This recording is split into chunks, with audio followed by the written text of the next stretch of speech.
you'll resist the comparison, Katharine, but Laudato Si was helpful descriptively. You are helpful both descriptively and prescriptively. You're teaching us how to speak. And for that, I'm deeply grateful. I get too emotionally involved in reading the reviews because I get so moved and excited by them. I told Katharine about the New York Times has an optimistic view of why collective action is still possible and how it can be realized. I love The Guardian, which is not for cultural reasons and for journalistic reasons, not known for its exuberance. It is not an exaggeration. That's from them to say that Saving Us, this book that Katharine has written, is one of the more important books about climate change to have been written. And the Scientific American says, an heroic character, as far as they go, I'm not sure you could do better than yourself, Katharine. And Katharine, that's not hyperbole, none of it. The fact is that the primary, the most clear, the most relationally based spokesperson about creation care, climate change, and those combined topics is yourself. And you're a person of faith and a wonderfully recognized and affirmed scientist. We are deeply grateful and thank you so very, very much for being here. Katharine's going to introduce a way of doing Q&A and response, both online and amongst this group here. And she'll speak. I'll ask her a couple of questions, then we'll go to those. And I've been asked to select from the questions and look forward to this time. Thank you, Katharine, very much for being with us. Thank you so much for those kind words. And it is great to be with you all in person as well as virtually. So in addition to being a climate scientist, I am also a missionary kid, a pastor's wife, and I spend a lot of my time speaking with people who share our faith, who have serious questions and concerns about what I study and about what that means for the future of our world. So that's what we're going to dig into together today. But before I do, I want to start by asking you some questions. And as we go along, I'll be asking you a few questions, and then at the very end, you can use this tool to ask me questions. So I'm going to go ahead and share my screen right now, and you should see my screen now.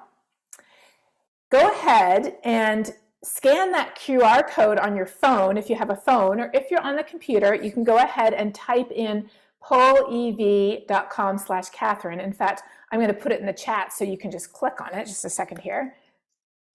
polev.com/Katharine. Okay. I just put a link in the chat for everybody who's online. You can click, and for people who are not online, you can either type it in or you can just pick up your phone, take a picture of that QR code, and it'll take you right to the website. And when you do that, I want to ask you a question. And the first question I want to ask you is, where do you call home? Click on this map and tell me where you call home. Who do we have with us today? You could be there physically, you could be tuning in, you could have traveled to attend the meeting, but you're from that other location. Somebody's already picked up if you're from Canada, like I am. Just go ahead and mark yourself on the other side of the border there. Looks like we have somebody, somebody decided they're not actually from Canada after all, but there's somebody from Texas, where I am located right now. I am in the Dallas area in Texas. Looks like we do have somebody from Canada, a few from along the eastern states. Excellent. Some more from up north coming in. All right, now you have the hang of this. Now, I want to ask you a bit of a tougher question next. And the question I want to ask you next has to be answered with a word rather than with clicking on a map. But only one word, not two words, just one word. And the question I have for you next is, when I say climate change, how does that make you feel? When you hear something about climate change in the news, how does that make you feel? When you hear that phrase, when you see it, when you read it, how does it make you feel?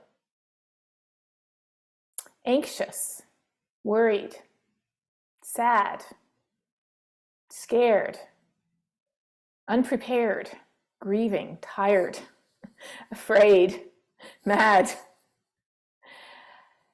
You know, I started asking this question about a year ago. And you can see why I wanted you to only give me one word, because this is the wordle. The more people who say these words, the bigger those words get. I started asking this question about a year ago.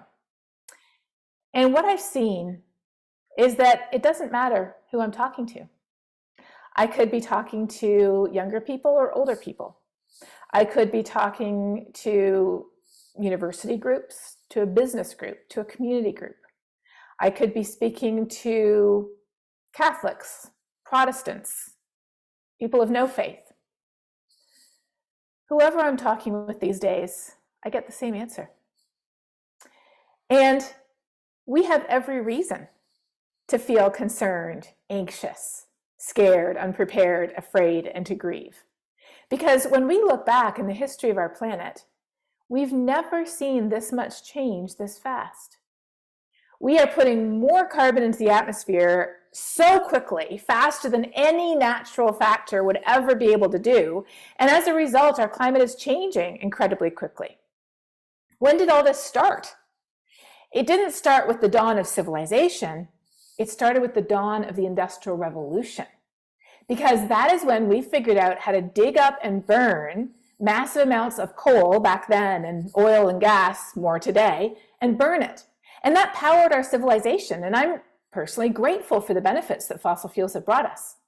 But what we didn't realize at the time is that when we burn all of this coal and gas and oil, it produces heat-trapping gases. And these heat-trapping gases, they're coming out of our smokestacks and our tailpipes, are building up in the atmosphere, essentially wrapping an extra blanket around the planet. And just as you would if somebody snuck into your room at night and put an extra blanket on you, you wake up sweating saying, hey, I didn't need this extra blanket. In the same way, the planet is heating up because of this extra blanket that we've been wrapping around it faster and faster since the dawn of the Industrial Revolution. 75% of the blanket comes from digging up and burning coal, gas, and oil. 25% comes from deforestation and large-scale industrial agriculture. Now, something that might surprise you, and this is my fun science moment, forgive me as a scientist, I always love to tell you a little bit about science. We've known about this since a really long time ago. In the 1820s, that was when a scientist named Joseph Fourier discovered that the planet has a natural blanket of heat-trapping gases that keeps us at just the right perfect temperature for life. But by the 1850s, an Irish scientist named John Tyndall and an American scientist from upstate New York named Eunice Foote both independently discovered that if carbon dioxide levels in the atmosphere were higher, the planet would be warmer. And this was in the 1850s. And John Tyndall even linked it to coal mining.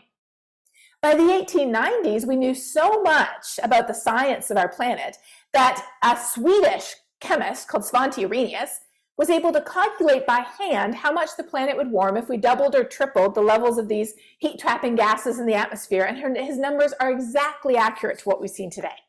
And he did these calculations in the 1890s.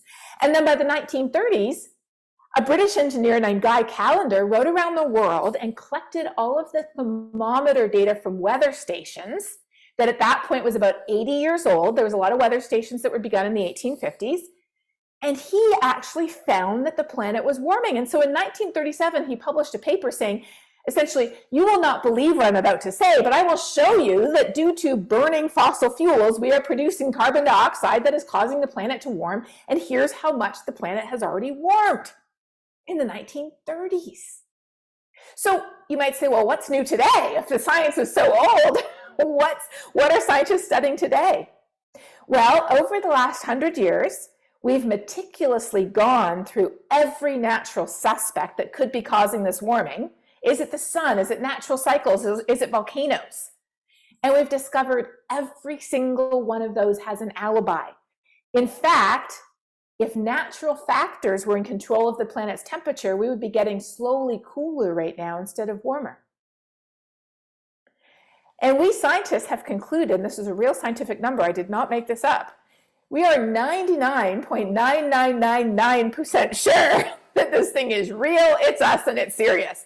And believe me, scientists are never 100% sure, but imagine if all the aerospace engineers in the world said we are 99.9999% sure that if you don't fix this airplane, it's going to crash on you. What would you do? You'd fix the airplane. That's the situation we're in today. But here's an interesting fact. The science is almost 200 years old, as you saw, but the pushback against the science, it's not real, it's not us, it's just a natural cycle, it's no big deal, is less than 30 years old. So when did people start to push back against this basic physics that we've known since the 1850s? People started to push back in the 1980s and early 90s when it started to become obvious that this thing was real. NASA scientists testifying to Congress, Dr. Jim Hansen, the first report of the Intergovernmental Panel on Climate Change, Time magazine's cover. When it became obvious that we had to do something about it, that's where the objections began. Because if you don't want to do something about it, the easiest thing is to say it's not a big deal or it's not real, and then we don't have to fix it. So that's when the pushback began. But also what began then is something that we're seeing increasingly today, and that is we're seeing the impacts on our lives. Back in the 1850s, it was a future issue. They were thinking it would affect people, in 100 years, maybe even 200 years, 300 years. We no longer have that luxury. We are seeing that climate change is loading the weather dice against us. We always have a pair of weather dice no matter where we live, and we always have a chance of rolling a double six, a storm, a flood, a heat wave, a hurricane. These are all natural events. But the warmer the world gets, it's like it's sneaking in and taking one of these numbers and turning it into another 6. Taking another number, turning it into a 7. And before you know it, we have record-breaking heat waves, wildfires burning huge areas, hurricanes dumping way more rain than they would have otherwise, droughts that are much more intense than they would have been. And it just seems like headline after headline. Flooding in New York, flooding in Pakistan. We scientists can even put numbers on how much worse climate change made something. The deadly floods in Germany, 7 times more likely. The rainfall during Hurricane Harvey, 40% greater. The likelihood of the Pacific Northwest heat wave a year ago last June, 150 times worse. If we feel afraid, if we feel anxious, if we feel paralyzed, if we feel unprepared, we have every logical reason to feel that way. Because this thing is serious. We've never seen something this bad before. And there's a really important framing. There's a really important way to look at this. And it's not about saving the planet. People often say, well, we have to save the planet. And my answer to that is, it isn't about saving the planet. The planet will be orbiting the sun long after you and I are gone. The question is, will our civilization persist? Will we be judged good stewards of the amazing gift that God has given us, a gift that he gave us responsibility over, as it says in Genesis 1, or will we not be good stewards of that gift? And that's why when I went to write my book, I literally called it Saving Us, because it truly is about saving us humans and all the living things that we've been given responsibility for on this planet. It isn't only about us, though. It's also about others. So climate change affects every single one of us. It doesn't matter where we live. It doesn't matter who we are. It doesn't matter how old we are. It doesn't matter how we vote. It doesn't matter. All of us are being affected by the way that climate change is loading the weather dice against us. But it isn't affecting us all equally. When there's a heat wave, lower income neighborhoods in the same city are up to 15 degrees hotter during the same heat wave than higher income areas with all of the nice leafy trees and shade. Many low income areas are often more prone to flood because it's cheaper to live in a flood zone. When you look at the countries around the world that are most impacted by climate change loading the weather dice against us, what's at the top of the list? Malawi, Mozambique, Nigeria. Countries where people live on $1 or $2 a day. People who are most impacted are the people who've done the least to contribute to the problem, and that's not fair. In fact, we know that the poorest 50% of the world is responsible for only 7% of the problem. just 7%. Yet they're bearing the brunt of the impacts. When we look at who's most vulnerable, this is a map of who's most vulnerable. The darker the color, the more vulnerable people are. And if you just superimpose that on a map of where are people living in poverty, which is this map, you can see there's a very high correlation between vulnerability to climate impacts and poverty.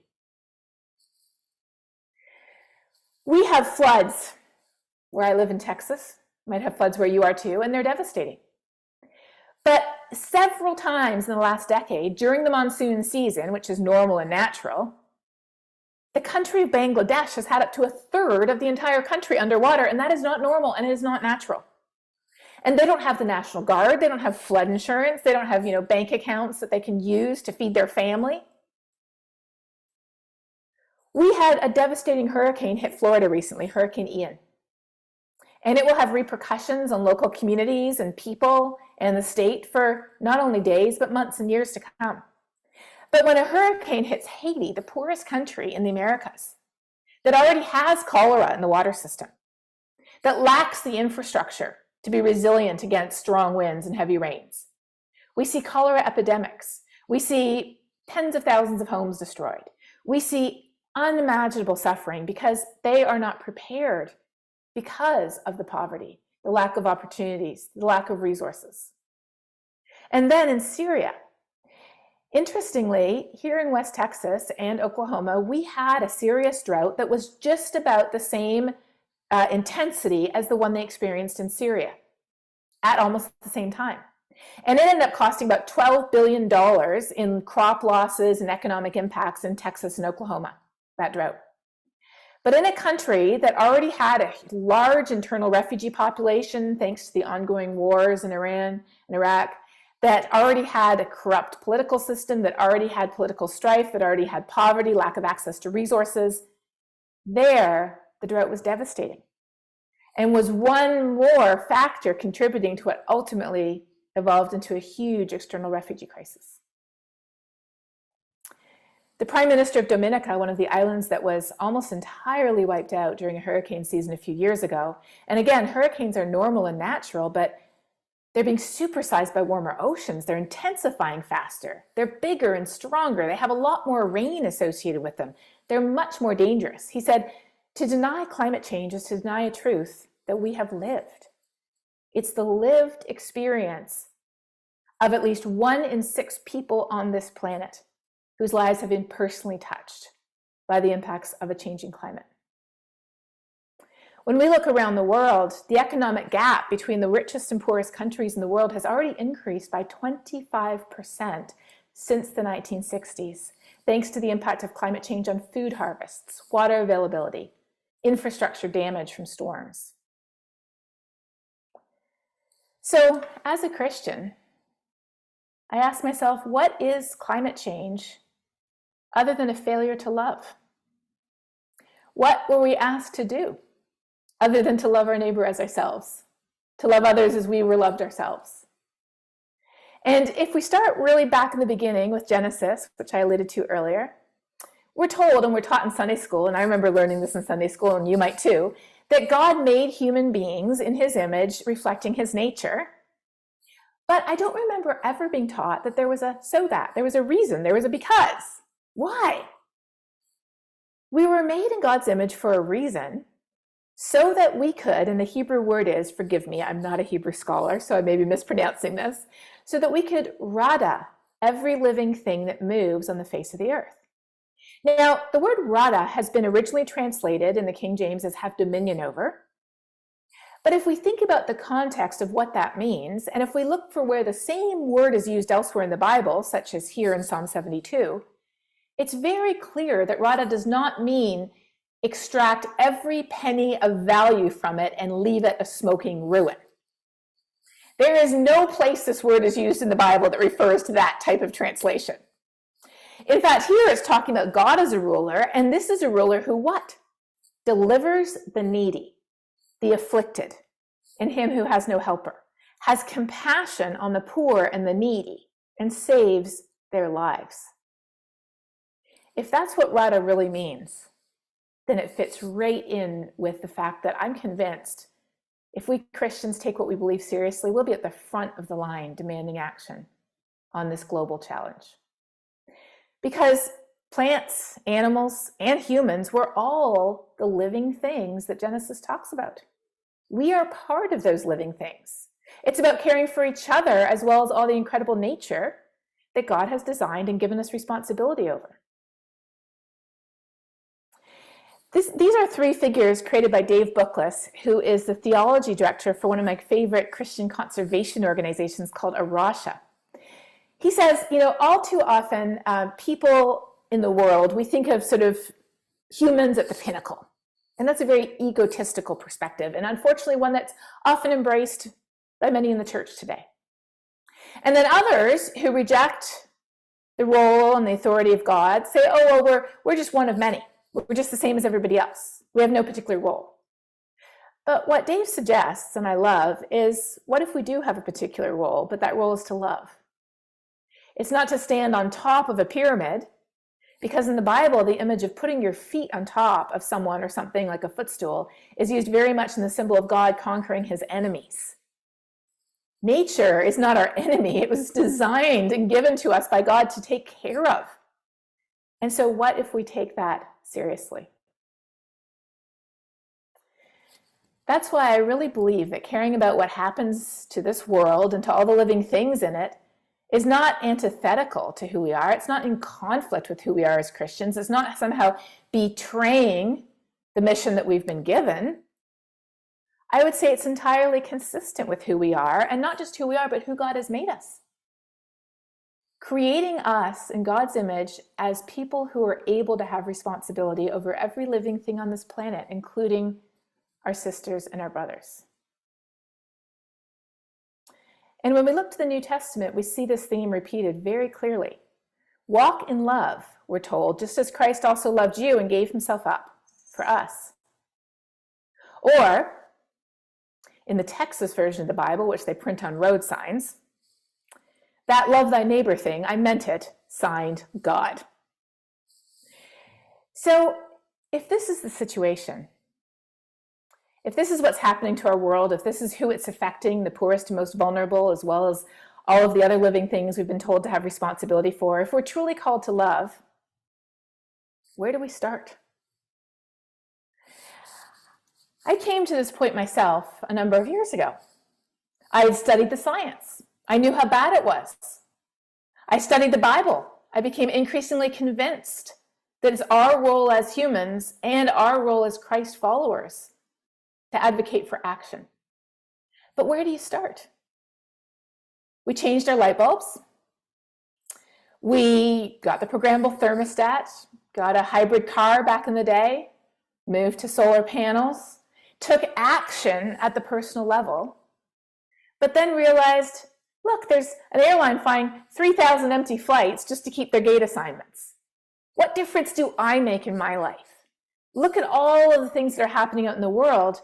What I'm doing in my life is not enough, and it's not actually acting in community, as we're called to do. We're called to be part of a community, not to be lone rangers, but to work together with others in the metaphor of a body. So as I was wondering, well, what do we do? What can I do about this? I follow public opinion very closely. Now stay with me here because we're going back to this question. It may seem like a tangent for a second. I follow public opinion polling very carefully because I'm really interested in what people actually think as opposed to what we think they think.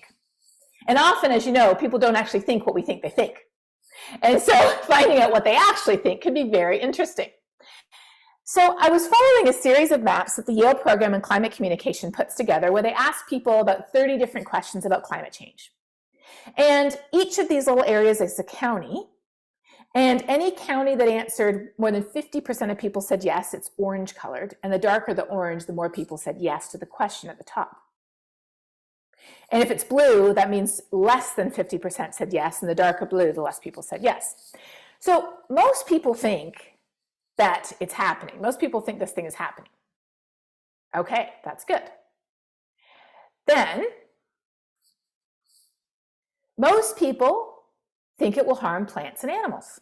Okay, so people are like, it's real, it will harm plants and animals. What about future generations? Yeah, I think it will harm future generations too. What about people who live in developing countries? Oh yeah, slightly lighter orange, but a few blue counties, but mostly yes. So, people in the future, developing countries, plants and animals. And then they said, do you think it will affect you? And all of a sudden the colors change radically. There's a couple of places that are still light orange. What are those places? Well, it turns out that one of the most concerned people groups in the US are Hispanic Catholics.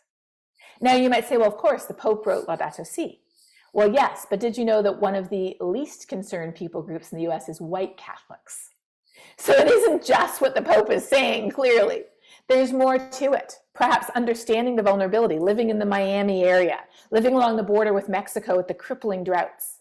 And then there's also, you might see there's some places through the Dakotas, Native Americans, very concerned about the impacts of a changing climate. But even still, most of this map is dark blue. But then there's one more map that's darker blue. And here's what helped me see what we need to be doing that we're not doing yet. The researchers asked one more simple question. And I'm so grateful they thought to ask this question. They said, do you ever talk about it? Do you ever talk about it even once in a while?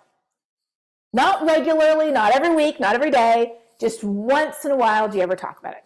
Look at this map. What's the connection? Well, the connection is, I believe, talking is the way that we interact with other people. It's how they tell what we're thinking.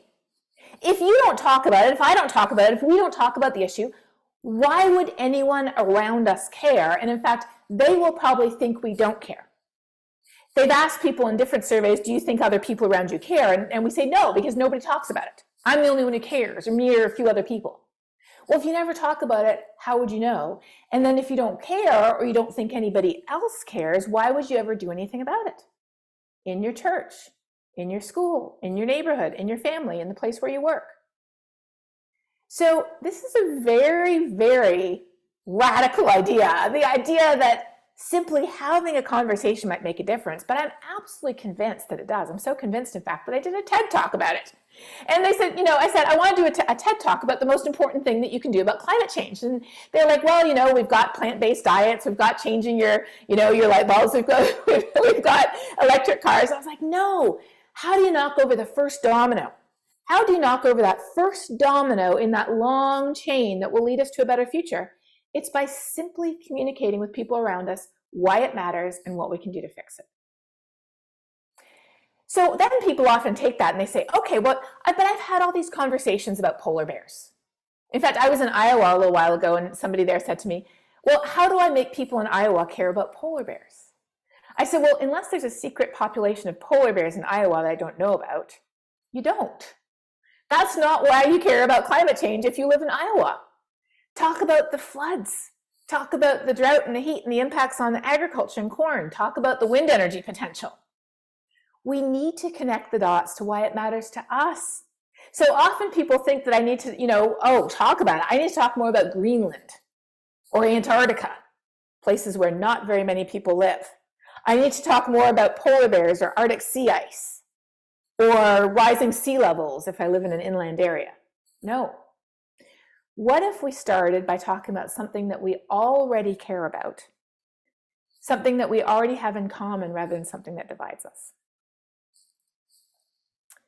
What if we talk about the fact that we want a beautiful, amazing, livable world for ourselves, for our children, and for all of God's creatures? What if we talk about we want enough food for everybody to eat in a world where people still go hungry? Clean water for people to drink in a world where millions of children under the age of 5 still die every year from water contamination, disease, and pollution. What if we had a world where the air we breathe didn't kill 10 million people a year? That's right. The air pollution from burning fossil fuels, not the heat trapping gases, just the air pollution, the particulates from burning fossil fuels, breathing those in is responsible for 10 million premature deaths a year. What would it look like to live in a world where 10 million people were not dying prematurely from breathing in polluted air? What would it look like to live in a world where people had a safe home, where they didn't have to worry about it being overcome by floodwaters, or storms or hurricanes, or war, often, not all the time, but much of which is triggered by resource scarcity? Begin with something we have in common, something we both care about that's affected by climate change. As I share many stories in my book about this, I've started conversations over the fact that I love beach vacations and they do too. And oh, by the way, as sea level rises, the world's beaches are endangered. I love knitting and they do too. There's a great pattern called the warming stripes where you can knit one row for every year. You can knit the temperature and how it's changing in the place where you grew up, and so you can see how it goes from cooler to medium to warmer over time. I've started conversations over fishing or enjoying a sense of place or a wonderful place we've visited before we want to go back to, or the place where we live. And then connect the dots, beginning with the heart, connect the dots to how it affects what we both care about. And so this is something that I encourage everybody to do, is do an inventory of yourself and figure out who are you and how can you connect with people over things you already care about. I can connect with people who love science, and a lot of people do because I am a scientist, as you know. I am from Canada, so I often talk to people from Canada about what's happening in Canada and experiences that I've seen changing since I was young. I live in Texas, though, and just today I was talking to people about how we're the most vulnerable state in the country to how climate change is loading the weather dice against us. You know, back in the 1980s, across the whole US, we had about $1 billion weather and climate disaster every 4 months. Nowadays, we have one every 3 weeks, and 2/3 of them affect Texas. That's crazy. I really enjoy skiing, and you need snow to ski. I'm a mom, and I would do anything for my child's future. But perhaps most importantly, I'm a Christian, and the reason why I'm a climate scientist is because I'm a Christian. I was planning to study astrophysics, and in fact, that's what my undergraduate degree is in. But when I serendipitously took a class in climate change just before finishing my degree and going to graduate school, and when I learned that it affects everyone, but it doesn't affect everyone equally, it affects the poorest and most vulnerable the most, and also that climate change is what the US military calls a threat multiplier, and that it takes poverty, hunger, disease, lack of access to water, lack of access to safe housing or basic education or basic health care. It takes all of these issues and it makes them worse. That's when I knew that I had to do everything I could to help fix this problem because of who I was. So I've asked people this, and people tell me that they care because they are a gardener, or they care because of the relationships they have with other people, or they care because of what their job is, or what their passion is, or what they enjoy. And so I'm going to turn this back to you. You might have thought I forgot. I didn't forget. I'm turning this back to you, and now's your chance to wake up, take a little break again, and tell me, give me one word here. Give me a word about why you care about climate change. I care about climate change because I am a what? And remember, you can see at the top of the screen there, you can go to pollev.com/Katharine, and you can type in your word, and I will put it back in the chat again here. Just a second. pollev.com/Katharine. There you go. It's in the chat again if you want to type it there. And I love that we're seeing different words here. You might care because you're an ecologist. You might care because you're a Christian. You might care because you're a parent, a father, a mother, a grandparent, an aunt, an uncle. You might care because you're a person of color, because you're a pastor, because you're asthmatic, because you're a child of God. I see that one there.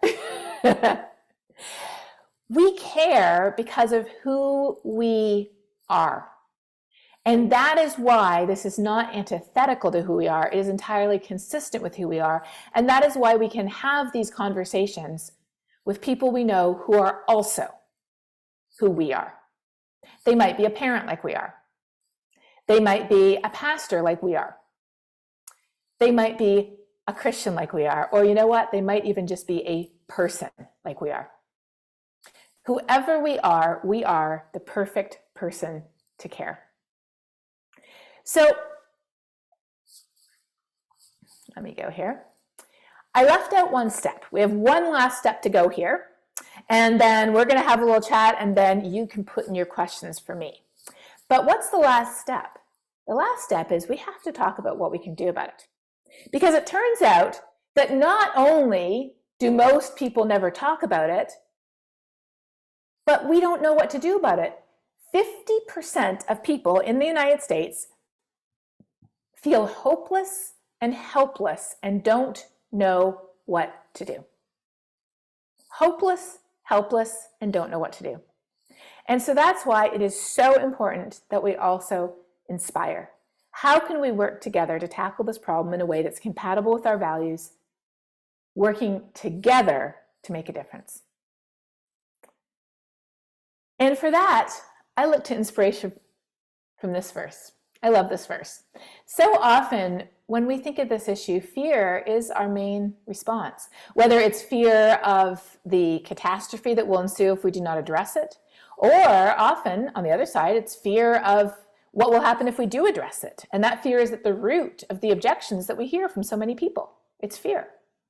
But what we know is that we have a litmus test that God has given us. And this litmus test shows us clearly that fear is not from God.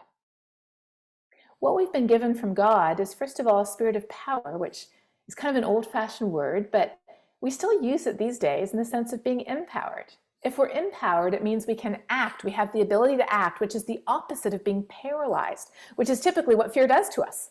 We have agency. We can make a difference.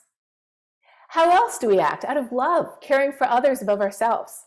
And as a scientist, possibly my favorite part, with a sound mind, making good decisions based on the information that God has given us, some of it, not all, but some of it through science. So it turns out that science has showed us that people are willing to act if they think they can make a difference. And the word that scientists use for this is efficacy. People are willing to change if they believe what they do can make a difference. How do we show people how what they can do will make a difference? By showing them examples of change that's already happened. And every single change that we see at any level always happens because of people. People who are acting out of love for others to help those who are being impacted by the climate crisis. People who are acting to help others with agriculture or energy resources or water to make them more resilient to a future world. Communities that are acting wisely. One of my favorite organizations, Colby May, is one of the graduates from our university, actually, Texas Tech. He helps churches, seminaries, and schools by doing energy audits so they can save money, reduce their heat-trapping gas emissions, and be good stewards of the gifts God has given them and use those funds for other things that are more important. I love talking about amazing solutions like biochar, where you burn agricultural waste and you plow it into the ground, putting all that carbon back into the ground where you want it instead of the atmosphere where you don't. And it's like one ag professor told me, it's like Miracle Grow on steroids. Helping the millions of women who cook indoors, causing terrible air pollution and health problems with clean cook stoves instead. Educating women and girls is a climate solution. It decreases infant mortality and makes communities more resilient to climate impacts. Reducing our food waste. Did you know that we throw out enough food every day to fill a 90,000 person football stadium when people are going hungry? There's so many amazing things that are climate solutions that we never thought of beyond, the wind turbines and the solar panels. And when we start sharing some of these come from a program called Project Drawdown. It's a wonderful conversation starter. I'll put the link in the chat here. It's drawdown.org if you're interested. There's all kinds of amazing solutions we can talk to people about. I love talking about climate solutions that, yes, help us get energy in other ways like geothermal or wind or solar or hydro that don't put heat-trapping gases into the atmosphere, but also solutions that take all of that heat-trapping gases out of the atmosphere and put it back into nature where we want it. Nature loves carbon. That's what trees are made of. So planting trees, They're restoring ecosystems, restoring mangrove forests, coastal wetlands, and smart planting solutions that help farmers grow more food. Tony Renato is an agronomist who's been working with World Vision in Africa for 40 years, helping farmers plant trees in and around their fields that retain water and nutrients in the soil even during drought. Thanks to Tony's tree planting program, they're growing more food to feed people. Millions more people have food because he's been working with nature rather than against it. I mentioned earlier how low-income urban neighborhoods can be much hotter than high-income neighborhoods in the same city because they don't have green spaces. So greening those neighborhoods is amazing because it provides flood control. There's somewhere for the water to go that's not concrete. The trees filter the air and improve the air quality. When the heat wave comes, it cools the area off, and green spaces are great places for people to go with their families and enjoy being in the outdoors. Along coastlines in many low-income countries, mangroves are essential to maintaining the fisheries that people depend on for their food and providing the firewood that they depend on to cook with. So restoring these coastal ecosystems not only helps take up carbon, because as these plants grow, it takes up the carbon, but it also makes the coastlines more resilient to hurricane storm surge. And we even saw that with Hurricane Ian in Florida this past month. The places with the mangrove forests suffered less damage.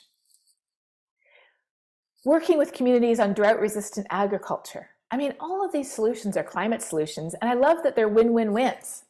So when we talk about climate solutions, we can talk about solutions that give us cleaner air and cleaner water. Oh, and they help with climate change too. Solutions that protect us from disasters like storms and wildfires and floods. Oh, and they help with climate change too. They improve our physical and our mental health. They provide more affordable energy, including to the 700 million people who don't currently have electricity today. They reduce many of our inequalities, which climate change is growing. They help create healthy ecosystems and foodscapes. And they give us that better world that we all want. So when we talk about what real solutions are, people are often surprised by how practical they are. And when we talk about who's on board, people are often amazed to find out that there's entire countries that are already on board with these solutions that are moving forward. There's entire cities, including some I've worked with myself, like Houston and Chicago, who are on board with these solutions and implementing them in their cities. And you might say, well, I'm not the mayor of a city, but how did these plans begin? They began when someone used their voice to say, hey, could we do something different? There's entire companies that are taking action. There's universities and seminaries. I love the fact that the Anabaptist Mennonite Seminary in Elkhart, Indiana, near where I used to live, has installed a large solar array. There's churches on board. Of course, we know the Pope, the Archbishop of Canterbury, the Patriarch Bartholomew, as well as the Baptists, of course, and many other churches are taking action on climate. And I love the fact that when you look around the world, there's everybody from warrior mothers in India to young evangelicals right here in the United States. It's really a matter of who isn't on board once we start looking around. It's incredible. So before I go to your questions, I want to ask you a question now. And again, give me one word. When you see all the people who are on board, when you see all the huge variety of solutions they are, when you see that we can tackle so many of the challenges that confront us in our world today through climate solutions that have win-win-wins to help us today as well as tomorrow, with our health, with our water, with our food, with our inequality, all giving us that better world. When I say climate change now, give me one word. How do you feel?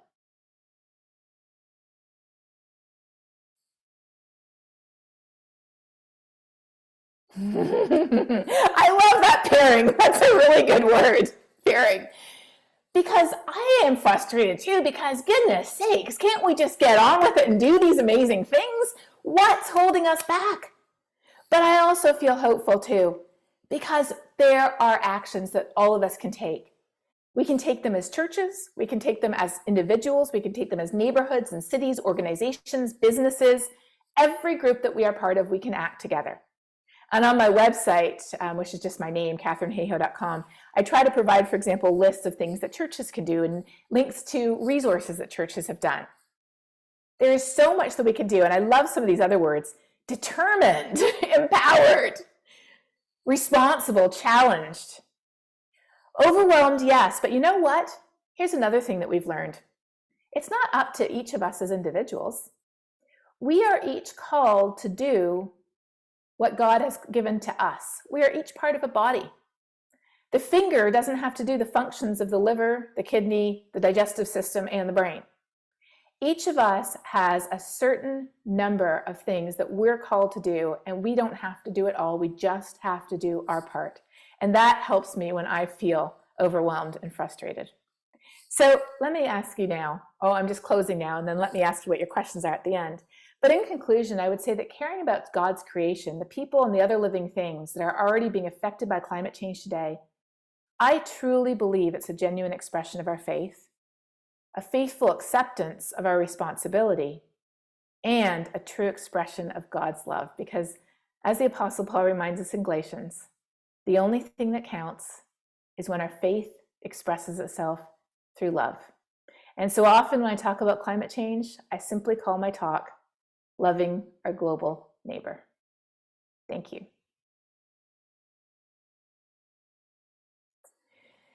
So I'm going to open up to questions here, and these will be available to you at any time. And here's the fun part with the questions. You can upvote the questions you want us to get to. So even if you don't have a question yourself, go ahead and look there and see what questions are being put in and give a thumbs up to the ones that you most want us to get to. But now we're going to have a little discussion while we're waiting for those questions to come in. So please go ahead. Katharine, just 3 brief questions. You get to use more than one word that we were held liable to. It draws from 2 of the questions that are part of the Jesuit examine under the review. And the first question is, where do you feel real joy in this calling of yours? Where is there real joy right now? And I know from your book and from you and from your presentation, there is, but joy or hope, you choose which of the 2 you'd like to respond to. We'd love to hear. I love this question because it speaks directly to something that I've been considering over the last couple of years, as I feel as an individual often very overwhelmed also with all that there is to do and all the good things that are happening too. But the fact that as a single human, it's more than we could do. And so I love this picture. You might have heard of this before, where you think of 3 circles. And what you should be doing is what's right at the middle of those 3 circles. And those 3 circles are what needs to be done, but too often we only look in that circle and nowhere else. What needs to be done is the first circle, but the second circle is what each of us are individually good at. And each of us are good at different things. And so, I might be okay at something, but if I'm not really good at it, then let me look for something I'm much better at, because somebody else who is good at it can do it. But then there's a third circle, and that's the one we often neglect. And the third circle is what gives me joy. And so I have been looking very hard at that what needs to be done, what I in particular have the ability to do and the skill set to do, or the expertise to do, or the talents to do. And then the last one is what gives me joy. And Gail, you don't see a Q&A button because you're submitting your questions via poll everywhere. I'll type the link in the chat again there. pollev.com/Katharine is where you submit your questions. But thank you for asking that. And I find joy in doing things I'm really excited about. Like I just actually started a newsletter a couple of months ago with good news about climate change. Every week there's one piece of good news. There's one piece of not so good news, because I think we need to be realistic about what's happening. And then there's one thing that each of us can do to make a difference every single week. And actually, if you go to my website, I'll type my website in the chat. It's just my name, KatharineHayhoe.com. You can sign up for that. And that's given me enormous joy, because people started reading it and sharing their stories with me. And when I hear their stories of what they're doing to make a difference in other people's lives, it gives me so much joy. So really acting as part of that body that, again, we're told that we are, that's where I find the joy. And that's where I find the encouragement also when I'm feeling down, because we can encourage each other and lift each other up. And that's part of the function of the body as well. I just sense you reflecting your answer from Nehemiah chapter 8, the joy of the Lord is my strength. I hear that from you, and I see that from you. Let me pick another. You've begun to answer it in terms of the isolation and those kinds of things. But another question out of the exam, just one of them, and paraphrased, what is and we've heard of it sometimes in the statistics and the data and things like that, but what is the greatest challenge right now? If you had to just drill down, not the one word again, is it the isolation? Is it the lone voice? Is it the, what might it be that we might, as we think of you and pray for you and pray for ourselves, what seems to be the greatest challenge for you at the present? Thank you. I appreciate that question as well. The greatest challenge, I think, for me, as well as for many of us, is the fact that we are living in a world that is becoming increasingly polarized and increasingly divided, often in the name of our faith. A scholar of religion wrote on Twitter the other day, I follow many people who talk about Christianity in America, he said, it's gotten to the point now where it's like, oh, if you share my politics, then you're my brother or sister in Christ. But if you don't, we could go to the same church and sit on the same pew, but you're Satan. And that's really the way that it's gotten to. And it just breaks my heart when people who, you know, their social media profile might say, you know, child of God, or, you know, grateful and blessed to be loved by God. And they think it's perfectly acceptable to just wake up one morning and write the most hateful message to someone who they've never met, calling them all kinds of names. And I get this myself personally, but they also do the same thing to people on issues of race, on issues of gender, on issues of politics, on issues of immigration, on issues that the Bible speaks pretty clearly about the fact that we're to lead with love. Yet all too often we see people who are claiming the name of Christ to lead in the name of hate. And I think that that's probably a challenge for all of us these days, is how do we remain steadfast in our love when those who claim to be our sisters and brothers are ambassadors of hate to the world, which then responds with that same hate to all of us, regardless of whether we ourselves espouse that approach or not. I mean, I would love your reflection on that too. I want you to know and us to declare that you are not our proxy. You are our sister to engage. You have been vulnerable to both this hate and even to the extent of death threats. And there's just a sobering in that, that if we call people out to live the fruit of the Spirit, then we can consistently and persistently invite this dialogue that you invite us to, this hope that you declare, this biblical following and gathering that we are to engage in. What do you say? This is my last question. We'll engage some of the others. What do you say to the person that feels paralyzed by their aloneness in the face of all that is possible? Because it's all possible. I'm not spinning the question or framing it in an awkward way. What do you say to someone who feels paralyzed and alone in the midst of all the possibilities? You convey it so much by your energy in your writing. It's a wonder, it's a delight, but what would you say to the person that's in that place? Well, that is really someone who I wrote my book to.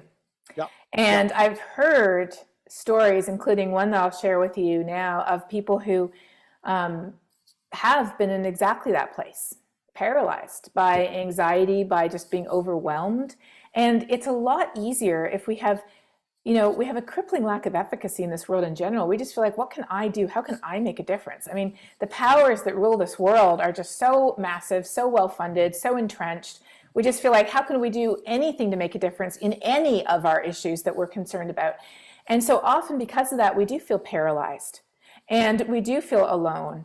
And it's a downward spiral because the less we do, the worse we feel, the more hopeless we feel. And so there was one young woman who felt this way very much about climate change, and her father was a climate scientist. So she knew a lot about climate change, and she was so paralyzed that she was almost not able to function in her life. And somehow, I don't know how, this is one of those miracles that happen, she managed to find a copy of my book that I just wrote last year. She managed to read it, which if you're paralyzed with anxiety on an issue, probably the last thing you want to do is read a book about it, but somehow she did. And she said that realizing that she could make a difference, that there was something she could actually do, was what was the first step leading out of that. Mm. Because as Joan Baez, the singer, said famously a very long time ago, she said the antidote to despair is action. Often we wait to feel something before we act. But the reality is, and we're taught this very much in the letters of Paul as well, we need to begin with who we are. We need to, and then the feelings come later. And so when people say, what should I do? My answer is do something, anything, and then talk about it. I was speaking just before Christmas, just before the pandemic started at a big church in Southern Ontario, where I'm from. And as people were leaving, I heard one woman talking to her friend, and she said, I've always been worried about climate change, but I didn't know what to do. So I did nothing. I think a lot of people would identify with that. But she said, but now I know that food waste is a big part of the problem. So we're going to go home and eat the Christmas leftovers. That's how we're starting. And there she was doing something and she was talking about it. Now, of course, you don't stop there, but it's just the first step, just getting us to take the first step, just knocking over the first domino and saying, hey, that felt pretty good. Now what can I do next? And that's where community comes in again. If we're lone rangers, it's so easy to get discouraged, knocked down, despairing, and anxious. But if we can work together, then there's always times when you have to sort of take your hand off that boulder and say, you just move it ahead, I'll be back with you. And somebody's like, I got it. I'll run the sustainability committee at church or the green team. I'll, take care of this. We got it together. And then you can join back in, and then you can use your voice to bring others in alongside us. And what's really interesting is I was looking at how our society has changed in the past. How did women get the vote? How were civil rights enacted? How did these things happen? They didn't happen because the people in power woke up one day and decided the world had to be different. They happened because people who back then were unknown people of no particular power or wealth or fame, but they were people who had the power of their convictions, people who often were people of faith, who used their voice to advocate for change and to bring others together with them to advocate for that change. And I'm sure it often felt like they were pushing that boulder uphill. I'm sure it often felt like it was rolling back and crushing their toes, but they got it to the top of the hill because they persisted. And if they did it, I know we can do it too. Amen. Amen. Thank you very, very much. Some of the questions are, Cliff, can we see some of them? Mm-hmm. Well, you're going to pull them up? I can put them up myself if you'd like me to. Please do, and then I'll call them up. Yeah, go ahead. Okay, absolutely. Or you can choose. Would you like to choose, or you want me to? Oh, no, you go ahead. So just a second here. Let me. I can't see. You will in a I second. Just a second here. Here we go. Okay. We got a lot of questions. Those are great questions. And I can't see them, my friend. So, okay, that's great. Oh, they aren't on the screen? Yes, I've got them. It's my eyesight. So, okay. North America is far behind in its commitment to clean energy.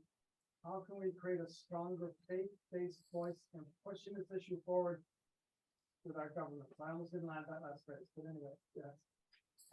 How do we're behind? How do we get forward? So are you, oh, that's awesome. Yes, Alan Alda was amazing. Are you seeing my screen though, or are you seeing something else?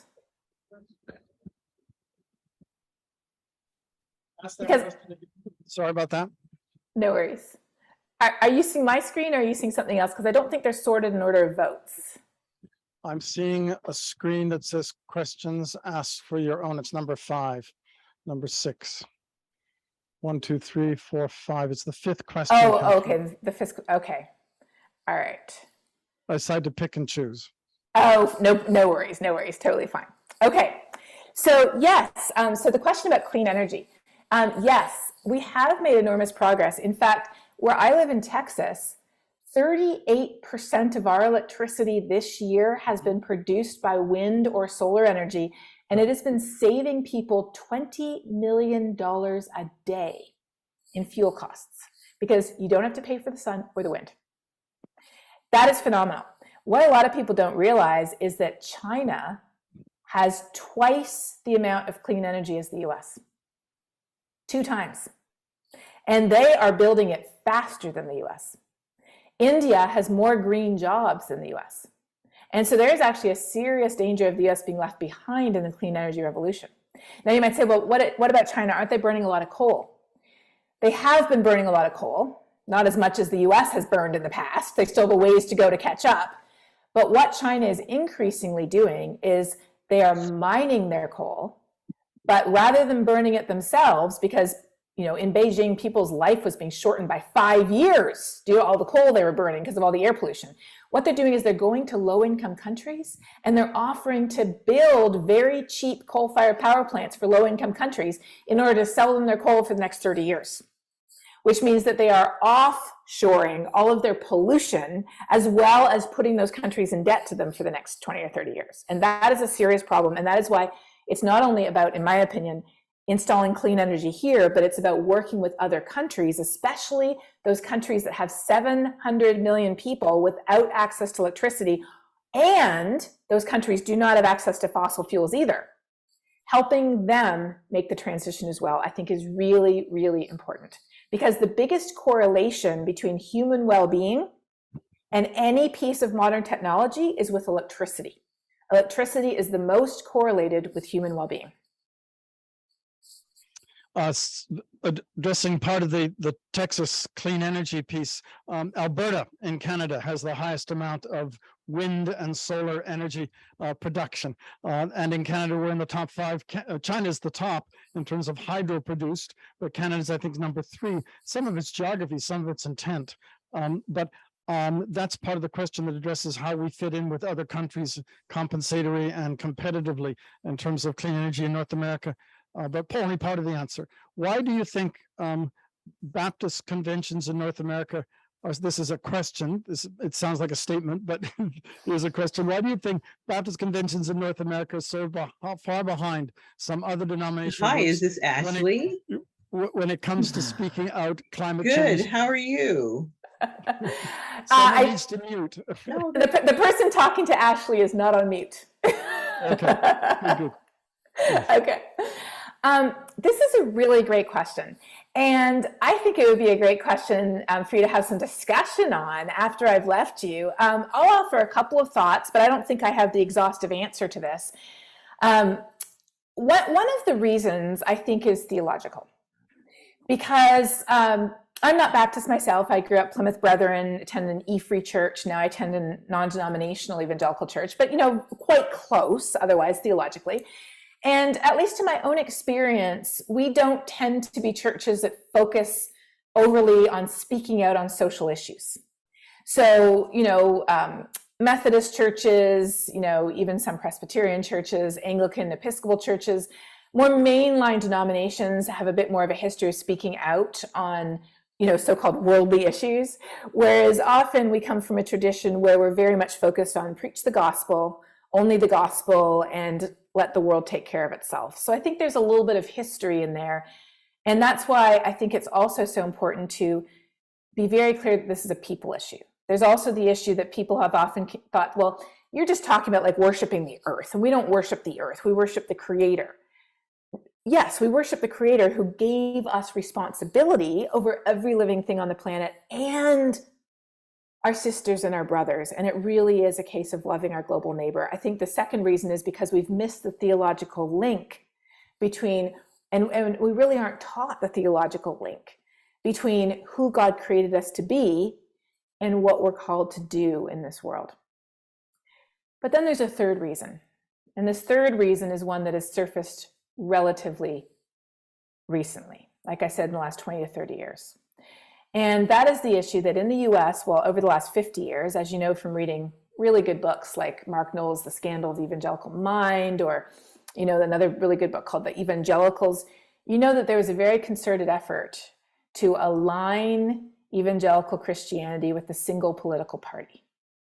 It was a deliberate effort that started back in the 1960s, and it has continued to today when we see the full fruits, in my opinion, of that effort.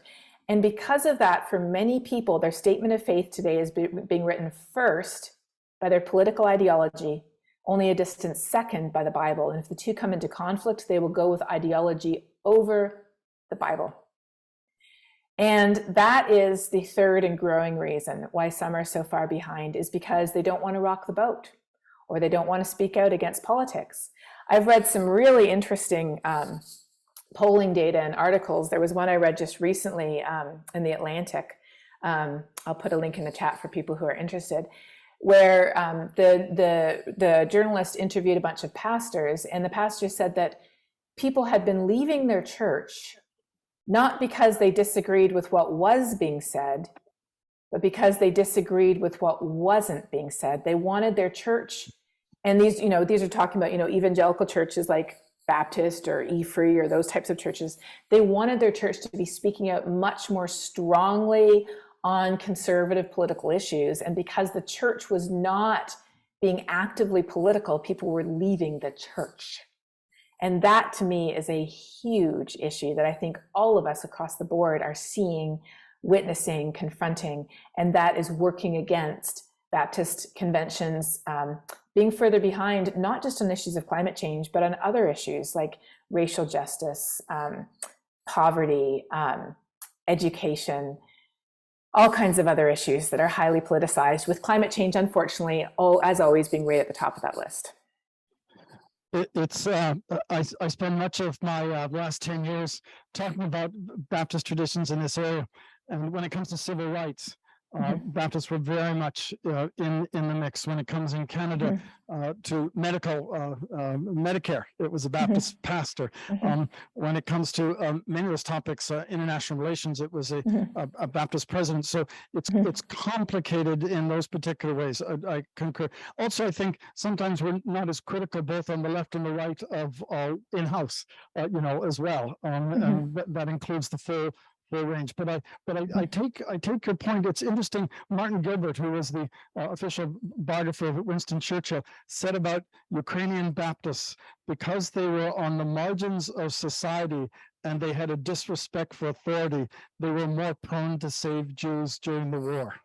And if we can only be on the margins of society and have a disrespect for authority, we might be even more effective in this new generation, even though I've mentioned some reasonably current people. But that's an important response. And how do you message taking action on climate change to our younger generations so they don't feel like the whole burden falls on them? Young people around the world are worried about climate change. They did a survey in 10 countries and found that 86% of young people in those 10 countries, including the US, were worried about climate change. And that includes many of the young people in our own churches today. I mentioned Young Evangelicals for Climate Action. They have over 30,000 members around the United States, all young people. You can't belong to the organization anymore once you turn 30, they kick you out. And they are really doing tremendous things in raising their voice to advocate for action from the perspective of their faith. I think with young people, though, they're often, as we all are, often prone to feeling despair because they feel like, what am I supposed to do? How can I make a difference? And so that's why I think it's really, really important to emphasize the fact that we're not in this alone. We are all in this together. And to share what we're doing together, to share how each of us can make a difference, but to really help them see that they're not alone, that we're standing right there beside them, and it would be wonderful if they could help, but really we created this problem. I was even shocked as a climate scientist to learn that 70% of the carbon emissions that we humans have produced since the dawn of the industrial era were produced since I was born. Our generation is responsible for the majority of the problem, and it's really on our shoulders to fix it. And so showing young people that we care and we are doing everything we can to make a difference and to give them a better world, I think is absolutely essential. Thank you so much, Katharine. The fourth question on that list there says, developing countries deserve the chance to develop, which will likely require the use of fossil fuels unless Western countries step up with financial and technical assistance. Thoughts on that, even though most of the solar panels in North America are made in China. But anyway, so any thoughts on that particular question? Yes, in fact, one of my global weirding episodes, I have a little YouTube series called Global Weirding, because that's what we're seeing the impacts of, not global warming, but global weirding. I have one episode there that's called it addresses exactly that question. Don't developing countries need fossil fuels?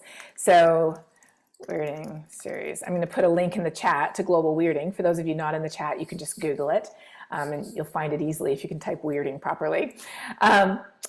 Here's the thing that a lot of people don't realize. Developing countries, with a few exceptions, like Venezuela and Niger, don't have fossil fuels. They don't have them. The few countries that do have them, those fossil fuels are being extracted by multinational corporations. The revenues are going to a very small number of elites in the country and a lot of people outside the country. They are not alleviating poverty. And what they're doing is they're actually destroying the local environment. If you Google the Niger Delta and environmental impacts of oil and gas extraction, you will come up with hundreds of scientific studies on the negative impact of oil and gas extraction in that area on maternal health, on fetal health, on infant mortality, on cancer risks, on asthma and breathing risks, and more.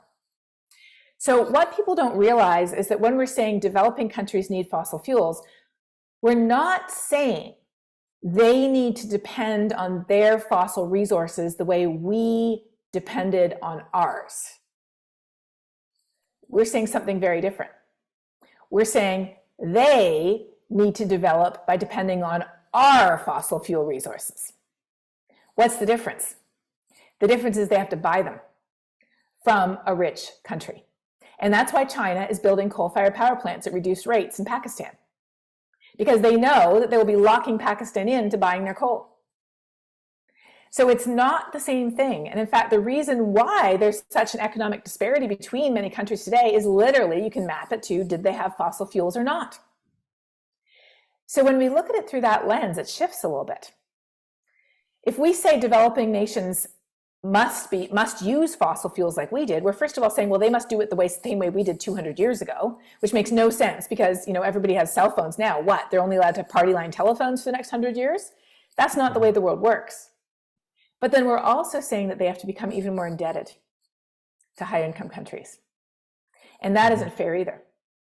So it's not about telling countries what to do. Each country has sovereignty. And if they decide that fossil fuels is the best way put forward for them, then that's what they're going to do. But if we can, and the answer is in the question there, I think too, if we can do everything we can to help transfer that technology. And in my book, I have stories like about a great organization called Solar Sister that helps empower women entrepreneurs in sub-Saharan Africa with solar energy technology. If we can invest in those communities and transfer that technology, solar energy is already the cheapest form of electricity we've ever had in the history of human civilization on this planet.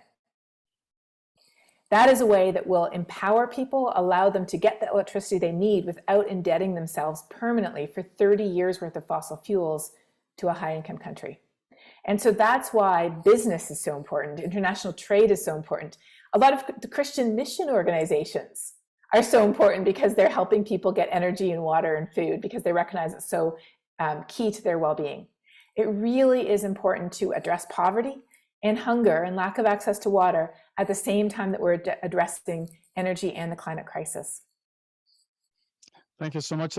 This is a question that's phrased for a solution, not a critique. It's a very good question. How do we truly figure out what is the best responses when there's concern about what to do with recycling batteries and solar panels and those kinds of things? What can we do with that material, and is one solution not leading to another problem? But could you expand a bit on that as a scientist? Well, I'm smiling because one of my husband's friends, who's a pastor, was actually texting him about this just this morning, because it's a common argument. And here's the argument. It's the free lunch fallacy is the way I think about it. The argument goes like this. Well, we have to mine rare earth minerals to make batteries and solar panels. And then when solar panels and wind turbines reach the end of their life, we're still figuring out how to recycle them. And so right now they're just piling up, creating waste. So because of that, we shouldn't do any of that. We should just keep on doing what we're doing. Okay. That's sort of the way it goes, because it's based on the myth that there's a free energy lunch, that somehow we'll be able to figure out how to get energy at zero cost. And until we figure out how to get it at zero cost, we shouldn't do anything else. But here's the thing, you know, and we all know in our lives, you can't make the perfect the enemy of the good. It's like saying, oh, well, you know, I can't run 50 miles every day, so I'm not going to exercise at all. We all know that if you just walk 6,000 steps or 7,000 steps, that's actually really good for your health. You don't have to run a marathon every day. We all know that something's better than nothing. And we know that unchecked, fossil fuel use will lead to the end of civilization as we know it and the extinction of at least 30% of the world's species. Unchecked use of solar panels and wind turbines will lead to some pretty big piles of waste. It will not end human civilization. It will not lead to the extinction of 30% of the world's species. Could we do it better? Yes, we could definitely do it better. And so I follow and I'm very interested in and encourage efforts to figure out how do we recycle solar panels to take out the rare earth minerals and reuse them? How do we recycle old wind turbines and turn them into bridges? People are literally doing that. Or turn them into other things that we can use. How do we design new batteries that don't require rare earth minerals? There's a good one. But even then, remember, this is how much lithium is currently mined. I was actually just looking at a figure of this morning.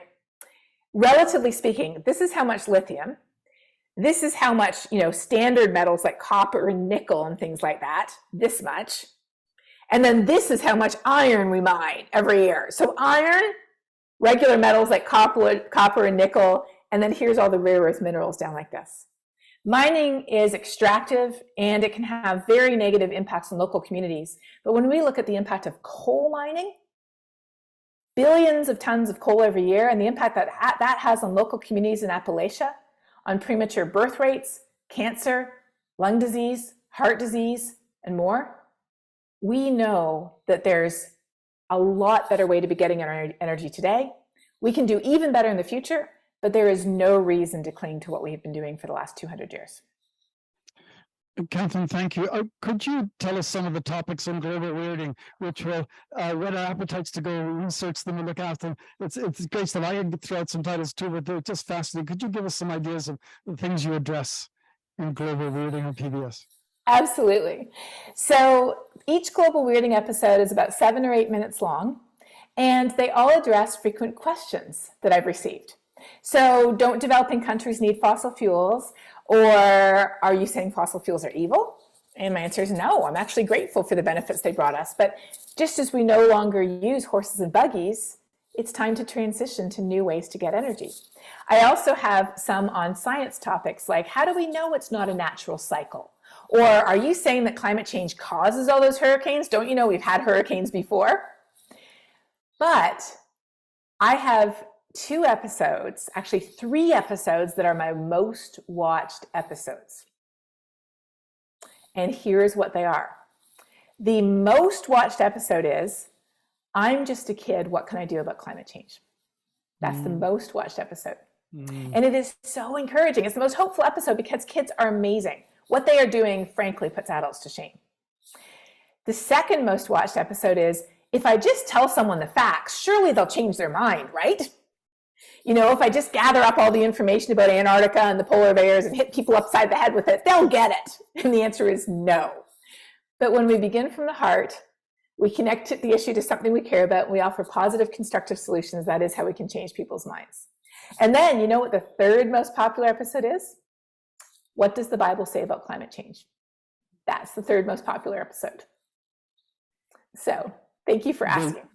There are a couple of others that are priceless and really, really helpful. One is, what do 1.5 degrees difference make for us to unpack that? And we also take on that rather challenging issue. Our climate scientists are engaged in raising grants, funds and grants, and really tough topics. They're just outstanding. But that 1.5 degrees piece, could you comment on that? Just the Paris Accords and where that goes? Oh yeah, that's a good one. So people often say, oh, well, so you're talking about the whole world getting warmer by 1.5 degrees. What's the big deal? The difference in temperature between this room and the hallway outside is probably 5 degrees. So why does 1.5 matter? And so in that video, I explained how we're talking about the average temperature of the whole planet. And over the course of human civilization on this planet, the average temperature of the planet has been as stable as that of the human body. So over the course of a day, if you measure your temperature over the course of a day, you'll notice your body temperature goes up and down by a few tenths of a degree. And that's normal. But if your body temperature goes up by 1.5 degrees Celsius, which is 3 degrees Fahrenheit, you feel achy. You're running a fever. You take some Tylenol. You call the doctor. You wonder what's wrong. You go to the doctor. You start getting some tests. If your temperature goes up even further, and if we don't tackle climate change, we're not going to see 1.5 degrees Celsius. We're going to see more like 5 degrees Celsius, which is 10 degrees Fahrenheit. If your body temperature goes up 10 degrees Fahrenheit, you are very seriously ill and could ultimately die. So when we look at it from that perspective, we realize that a 1.5 degree warming is actually pretty significant. A low-grade fever drains our energy. It, affects all parts of our body function. And it's the same way it affects the planet. But then there's also the perspective that, well, we have this goal, the Paris Agreement, of 1.5 if we can, or 2 degrees if we can't. But what happens if we end up at 2.1 degrees? Is it all over? And in that video, I explained how it's not a magic number. It's not like you could get to 1.5 or 2 degrees and everything's fine. And then you go like 0.1 degrees over and we're all going to hell in a handbasket. No, it's not like that at all. It's like smoking. There's no magic number of cigarettes you could smoke. Like imagine if you could smoke 9,999 cigarettes and you would have nothing, no impacts, no negative impacts of any kind, as long as you didn't smoke number 10,000. Well, you know what? A lot of us, probably me included, would have smoked all the way up to that number and then quit, right? But we know that that's not the way it works. We know that the more we smoke, the worse off we are. And it's the same with temperature. The hotter the world gets, the worse off we are. And so I love the conclusions of the Intergovernmental Panel on Climate Change, which is the global scientific body that produces these big scientific reports every few years. The conclusion that they had from the latest report was this: every ton of carbon matters, every bit of warming matters, every action matters, and every choice matters. And I love that because it's really empowering. What that means is we can make a difference. It begins with us. And how do we begin? By using our voice, which all of us have, to talk about why it matters here and now and what we together could do to help make a difference. Katharine, thank you so very, very much for your time, your energy, your engagement. It's just wonderful. And we're going to follow up on those different links. We're going to read your newsletter. We're going to celebrate that the joy of the Lord is indeed your strength. We know that from your writing, from the way you present, the way you engage. And you seek to winsomely draw us in to places where it's not only challenging, but you've given us hope. You really have in so many ways. So deeply thankful.